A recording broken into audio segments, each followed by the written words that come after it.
తెనాలి షరాఫ్ బజార్లో వేంచేసి ఉన్న శ్రీ భద్రావతి సమేత శ్రీ భావన ఋషి స్వామివారి దేవస్థానం నూతన పాలకవర్గం ప్రమాణ స్వీకారోత్సవం వేడుకగా జరిగింది.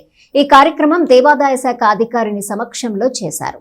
స్థానిక షరాఫ్ బజార్లోని శ్రీ భద్రావతి సమేత శ్రీ భావన ఋషి స్వామి దేవస్థానం నూతన పాలకవర్గ అధ్యక్షునిగా చిన్నం హరిగోపాల్ నియమితులయ్యారు. జొన్నాదుల మదన్మోహన్ రావు, ఆకురాతి శ్రీనివాసరావు, తాడిపర్తి శ్రీనివాసరావు, గుంటి ధనలక్ష్మిలు సభ్యులుగా పాలకవర్గం ఏర్పాటైంది. నూతన పాలకవర్గం ప్రమాణ స్వీకారోత్సవాన్ని గురువారం నిర్వహించారు. ఈ వేడుకకు దేవాదాయ శాఖ ఇన్స్పెక్టర్ శారదాదేవి హాజరయ్యారు. సంఘ పెద్ద శ్రేష్ఠులు, బహుత్తమ సంఘ కార్యవర్గ సభ్యులు పాల్గొన్నారు. నూతన పాలకవర్గానికి అందరూ అభినందనలు తెలియజేశారు. ఉన్నటువంటి భద్రావతి సమేత భావన ఋషి స్వామి దేవస్థానం ట్రస్ట్ బోర్డు చైర్మన్గా చిన్నం హరిగోపాల్ గారిని ఎన్నుకోవడం జరిగింది. అలాగే నెంబర్లుగా జొన్నాదుల మధు గారు, ఆకురాజు శ్రీనివాసరావు గారు, తాడిపర్తి శ్రీనివాసరావు గారు, గుంటి ధనలక్ష్మి గారిని ట్రస్ట్ బోర్డు మెంబర్లుగా ఎన్నుకోవడం జరిగింది. ఇది ప్రధాన పద్మశాలి బౌద్ధ సంఘం తరపు నుంచి ఈ కార్యక్రమాన్ని నిర్వహించడం జరిగింది.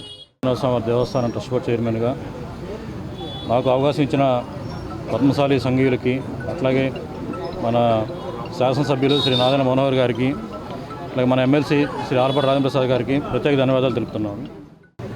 ఈ రోజున తెనాలి పద్మశాలి బౌద్ధం సంఘం తరపు నుంచి శ్రీ భద్రావతి సమేత భావనారి స్వామి దేవస్థానానికి నూతన కమిటీగా ఎండోమెంట్ తరపు నుంచి చిన్నం హరిగోపాల్ని చైర్మన్గా, అదేవిధంగా జొన్నాదుల మధు, ఆకురాతి శ్రీనివాసరావు, తాడిపత్తి శ్రీనివాసరావు, గుంటి ధనలక్ష్మి వీరిని కమిటీ కార్యవర్గ సభ్యులుగా నియమిస్తూ బౌద్ధమ సంఘం తీర్మానాన్ని అనుసరించి, అలాగే మంత్రివర్యులు మనోహర్ గారు, ఆలపాటి రాజేంద్ర ప్రసాద్ గారు, ఎమ్మెల్సీ గారు వారి యొక్క సహకారంతో ఈరోజున ఈ నూతన కమిటీని ఏర్పాటు చేసుకోవడం జరిగింది. వీరందరూ కూడా రాబోయే కాలంలో శ్రీ భద్రావతి సమేత శ్రీ భావనారి స్వామి వారి కళ్యాణ మహోత్సవాలు కానివ్వండి, అనేక రకాల ఉత్సవాలు కానివ్వండి, వీటన్నిటిని కూడా దిగ్విజయంగా నిర్వహించుతూ పద్మశాలి బౌద్ధమ సంఘంతో కలివిడిగా ఉంటూ సంఘం ఆధ్వర్యంలో అనేక మంచి కార్యక్రమాలు చేయాలని చెప్పేసి వీరందరికీ కూడా భగవంతుడు ఆయురారోగ్య ఐశ్వర్యాలు ఇవ్వాలని చెప్పేసి